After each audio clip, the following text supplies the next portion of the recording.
Iran যুদ্ধের ব্যয় বহনের বিষয়ে আরব দেশগুলোর প্রতি আহ্বান জানাতে আগ্রহী প্রেসিডেন্ট ডোনাল্ড ট্রাম্প।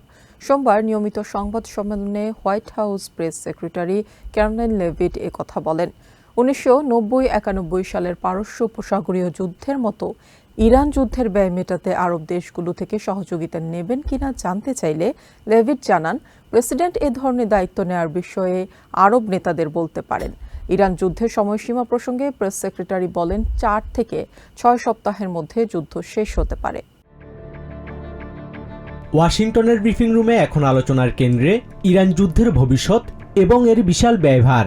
সোমবার হোয়াইট হাউসের প্রেস সেক্রেটারি ক্যারোলাইন লেভিট জানিয়েছেন, অপারেশন এপিক ফিউরি সফলভাবে আগাচ্ছে।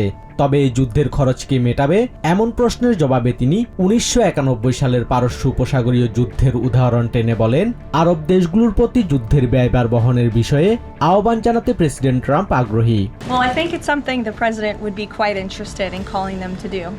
I won't get ahead of him on that, but certainly it's an idea that I know that he has and something that I think you'll hear more from him on. রণক্ষেত্রে উত্তেজনা থাকলেও পর্দার আড়ালে কূটনীতি সচল রয়েছে বলে দাবি করেছে হোয়াইট হাউস। লেভিট জানান, ইরানের বর্তমান নেতৃত্ব আগের চেয়ে অনেক বেশি নমনীয় আচরণ করছে। এই প্রেক্ষাপটে বিদ্যুৎ কেন্দ্র এবং জ্বালানি অবকাঠামোতে পরিকল্পিত হামলা 10 দিনের জন্য স্থগিত করেছেন ট্রাম্প। আগামী 6 এপ্রিলের মধ্যে একটি চূড়ান্ত চুক্তিতে পৌঁছাতে চায় America. Well, I think he said it in his Truth Social post this morning. He wants to see a deal over the next 10 days. That timeline is waning, several days left, and we'll see. I won't get ahead of it. We'll see what happens in the end of the 10-day period. এদিকে white হাউসের নিচে বিশাল এক ভূগর্ভস্থ সামরিক complex তৈরির গুঞ্জন নিয়ে প্রশ্ন করা হলে তা এড়িয়ে যান লেভিট। তবে তিনি স্বীকার করেন, হোয়াইট হাউসের সামরিক স্থাপনাগুলোর আধুনিকায়নের কাজ চলছে।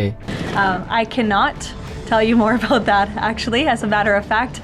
However, the military is making some upgrades to their facilities here at the White House, and I'm not privy to provide any more details on that at this time. এছাড়া আগামী মে মাসে প্রেসিডেন্ট ট্রাম্পের China সফরের আগে cabinet সদস্যদের Beijing যাওয়ার সম্ভাবনার কথাও জানান তিনি। When will that be? I do expect cabinet officials to travel to China ahead of time. I don't have a readout on their schedules for you, but this is something we typically do with international travel, as you know. অন্যদিকে ইসরায়েলের পবিত্র ধর্মীয় স্থানগুলো বন্ধ করে দেয়ায় উদ্বেগ প্রকাশ করেছে ট্রাম্প প্রশাসন। লেভিট জানান, নিরাপদ পরিবেশে যেন পূর্ণার্থীরা তাদের উপাসনা চালিয়ে যেতে পারেন সে বিষয়ে গুরুত্ব দিচ্ছে Washington. To access these holy sites, of course, safety is a top priority, but we understand Israel is working on those security measures to reopen the sites throughout Holy Week, and that's something that we're appreciative of. 6 April সময়সীমা ঘনিয়ে আসায় মধ্যপ্রাচ্যে এখন চরম উত্তেজনা।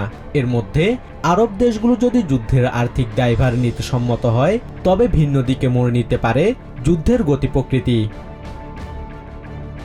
Basudebnath, TVN 24 news desk. New York থেকে সম্প্রচারিত TVN 24 television বিশ্বজুড়ে বাঙালির কণ্ঠস্বর।